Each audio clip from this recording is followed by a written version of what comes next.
in essence, the law of assumption is that by assuming the best, you're going to think positive thoughts, you're going to send those positive vibrations out into the universe, and you're going to receive those positive assumptions in return. But here's the thing. What happens when it doesn't work, right? Because I cannot be the only person on this journey of manifestation that is almost afraid to assume things are going well. And not only that, there has been many times in my life where I've assumed something would work out and I've put all the positive, powerful intentions and it has not returned. And not only has it not returned, but it's shattered my ego, being like, what is wrong with me? Why can't I manifest? And if you feel that, today's video is going to be potent for you because we're going to switch that up.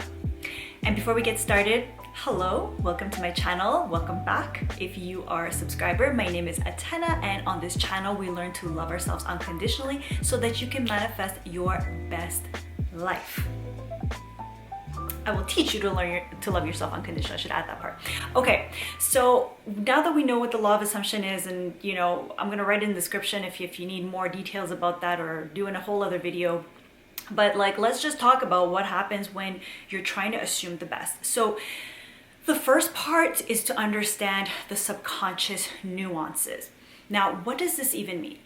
Our mind, like the one that I'm talking to you right now as you're listening to this video, is your conscious critical mind. It's the mind that tells you, hey, be careful, there is a red light, don't cross that road. You can consciously see it. It's the one that calculates the risks and everything that you want to be doing in this life. It's the one that you do need it, like on a daily basis. You need to have your conscious mind. But the thing is that 95% of your thought patterns are subconscious. So I'm going to put an image here where you literally, the tip of the icebergs are the thoughts that you're consciously aware of, and everything else is on that subconscious frequency.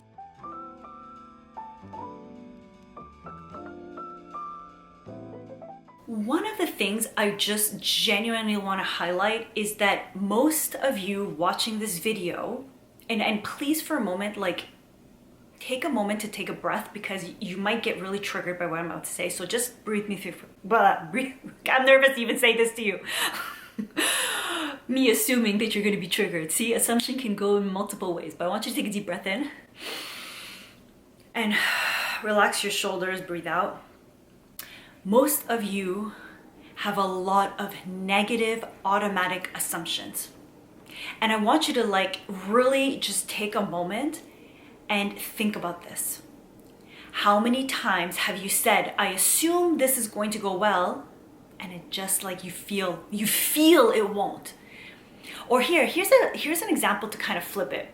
Have you ever not wanted to go to a party, or just assumed the night is going to be boring, and then it just ends up being one of those wild nights that you remember forever? And you're like, wow, I assumed it was going to be bad, and so it was actually really good. And what this kind of does is it plants well, if I lower my standards and I assume things aren't going to go well, at least I'll be pleasantly surprised, right? And this really subtle nuance happens way more frequently than we know it. And the thing is that you might hear of the law of assumption and okay, well, from now on, no more assuming the minimum. I'm going to assume the best, and then you get disappointed. That first disappointment stings. The second disappointment stings even more. By the time you get to your 10th disappointment, you're just like, bitch, this doesn't work. And I'm here to tell you, yes, it does, okay? I'm here to tell you, yes, it does, and we're going to talk about how you're going to make it work for you. So first and foremost, write down what it is that you want to manifest, okay? And I want you to literally physically write it down. If you have my journal, I get you to write your manifestations. So if you don't know, this is my journal, Step into the Chrysalis. It's awesome. You should get it. So write down what is it that you want to manifest. Once you write down what you want to manifest, I will really highly advise to remove the timeline, and just as long, I'll explain why after, but just for a moment, just write down what you want to manifest. Forget how long it takes. Forget how you're going to manifest it.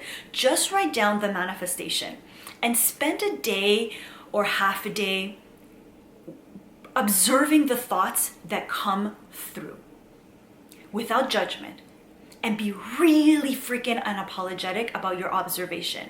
So if you could sit in stillness, maybe do some microdosing, whatever. I know all of a sudden I'm giving microdosing advice, or whatever, wherever you can go into nature, go somewhere where you can just really be still and really start hearing the thoughts that you're having. And even more important than the thoughts you're having, how are you feeling? What are the feelings that this desired manifestation is evoking? And I want you to really write them down. Write them on a piece of paper. Do not just think you're going to keep it all up here. Put it down on a piece of paper. As you put down the feelings that you have, put down the thoughts that you have. And I encourage you, the thoughts that you're going to put down, what are the thoughts that are invoking the most feelings inside you? What is the one that gets you really excited or gets you really down? The one that gets you excited, keep them right there. Say, these are the thoughts that I feel great about. They get me excited. There is no underlying icky feeling. There's no contraction. There's no I don't know if I can really do that. I'm writing this down because I know this to be true, and there's really not much you can say to make me assume otherwise. Now, the thoughts that you're going to write where it's a negative assumption about yourself. So I think that this is going to take me 30 years to accomplish, when it's that's I just told you to take out the timeline, but let's say that's a thought that comes out. It's well, that's an assumption that you don't know if it's going to take you 30 years to create this business or to manifest love. Why are you assuming something like that, right? And I'm going like this, but I want you to not judge it.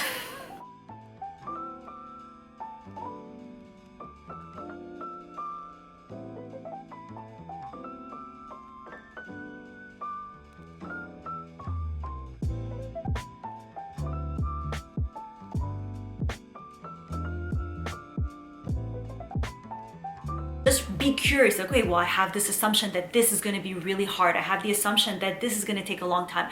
I have the assumption that I just don't know how to do this, but everyone else does. And then that doesn't feel good inside my body. And what I want you to do with those is literally do what I did in my journal. So inside the journal, I get you to write the negative stories, which is literally your negative assumptions. And I want you to, here, I'm going to show you what I did here. So I wrote, sometimes my mind, in the next stage of my manifestation, I picked up on the thought that my mind is telling me that what I'm doing, it's not going to work. Or it's telling me oh, you're kind of useless around this area, Atena. So I wrote here, a flesh, these are lies. So you got to first and foremost expose the lies. When you expose the lies, I want you to just really authentically understand that these thoughts, these negative assumptions, they don't belong to you. How do you know they don't belong to you? They don't feel good inside your body. It doesn't feel good to assume you're useless. It doesn't feel good to assume that what you're going to do is just not going to work, right? So when something doesn't feel good, understand that the thought does not belong to you, but it's given to you for you to transcend in your own personal life, perhaps for those around you, perhaps for family members, perhaps you're a leader or a content creator and you're meant to transcend this negative assumption for the collective, right? And if you get, I'll assume you're gonna get my journal. I tell you a lot about how to work with your inner child, because a lot of these negative assumptions come from your childhood, but we won't get into that in today's video. So when you write these down, I want you to literally put a flesh, expose these as the lies, and write the opposite of it. What would the opposite of this be? And know that in this life, we have three feelings. We either feel expanded, we feel contracted, or we feel neutral. Neutral is a state of being, okay? And I want you to, at the very least, get to a place where you feel neutral about these negative thoughts. sometimes that's going to require some effort on your part in terms of healing. Like, I know for myself, big exhale on this, I have a lot of replenishing to do for my nervous system. And I realized that like drinking alcohol was really negatively affecting my mindset, and it was negatively affecting how I operate. And I've been drinking pretty much most of my life, if not like, for a good 15, 16 years. And I decided to give up alcohol. And once I got clear on the why am I giving up alcohol, it just became a no-brainer. I'm like, alcohol fuels the negative thoughts. It gives the negative thoughts momentum. And so now I am choosing to, maybe at one point I would have thought it as a sacrificing alcohol, but I'm like, actually, I'm not willing to sacrifice my positive mindset for this social norm that just doesn't make sense to me anymore. And so I want you to dig deep. What are the environments that keep these negative assumptions brewing up? Like let's say there's a group of friends that you hang out with and they bring negative assumptions out of you. Stop hanging out with them. Make new friends, literally. Get into circles where people are encouraging you to be your best self. They see the best version of you, and therefore they encourage the best version of you. If you notice that you wake up in the morning and you have a cup of coffee and it gives you a lot of anxiety, choose to delay the cup of coffee for a moment. Once you create that list of things that just literally bring your vibration down, create spaces where you raise your vibration. And one of my... Oh shit, sorry, it's my husband. Hang on. Okay, I legit have no idea where I was because my husband called and he's at the doctor, and he lost the card that he needs for the doctor's office. And I'm like, is this like a theme with husbands? They lose shit? Because like I see a lot of memes about it, and I think I'm noticing that there's a little bit of truth in that. Anyways, let me assume that I left off where we're talking about exposing the assumptions that are negative and becoming neutral to them, and doing that healing work that's going to allow you to become neutral to them. Now, this is by far the most healing part of the journey.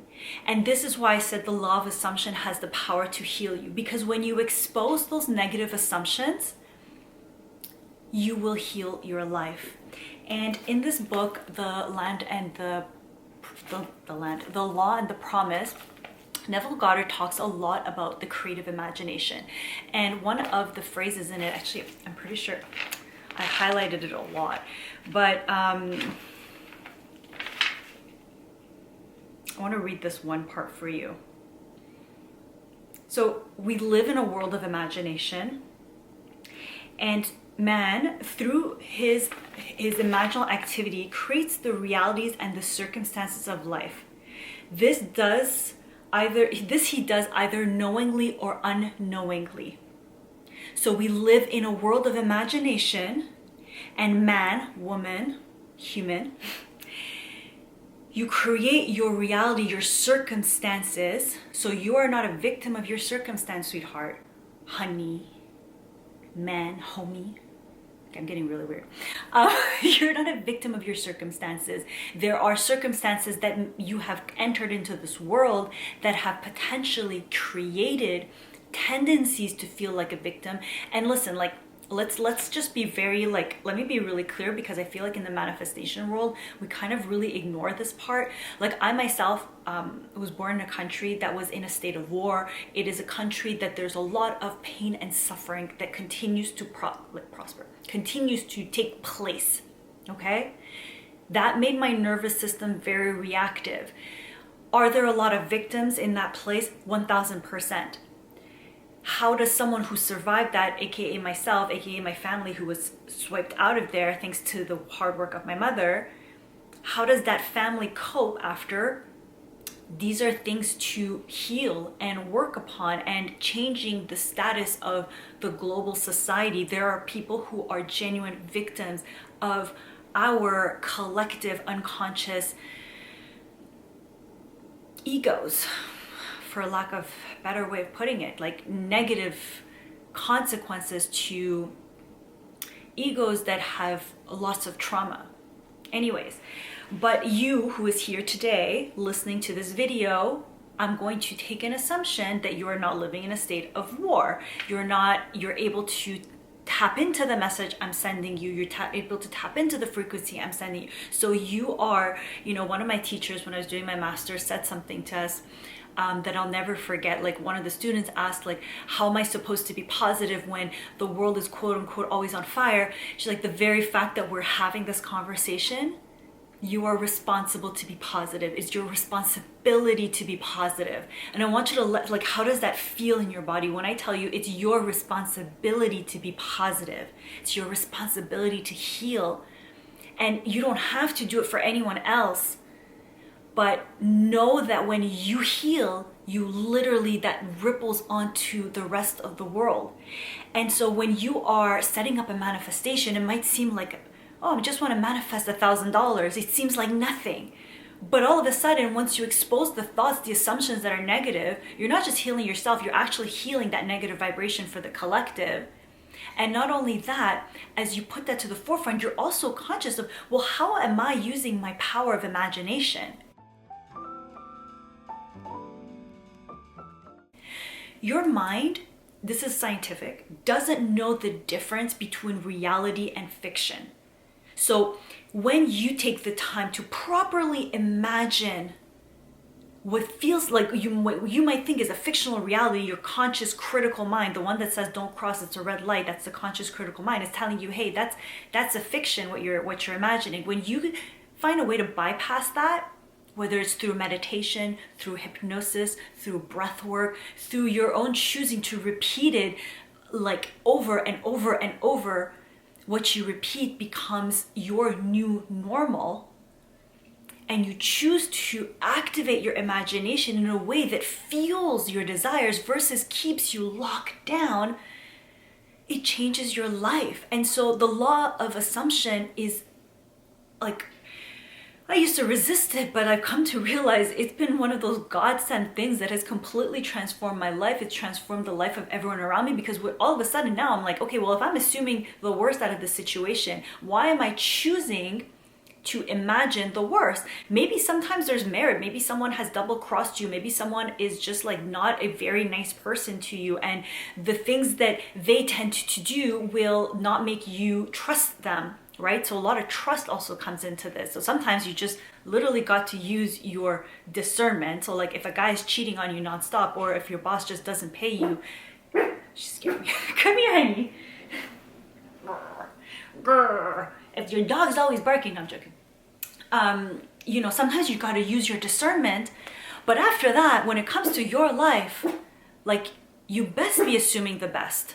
And And when you can't, okay, because there's those subconscious blocks, at the very least expose the lies and get yourself to a place of neutral.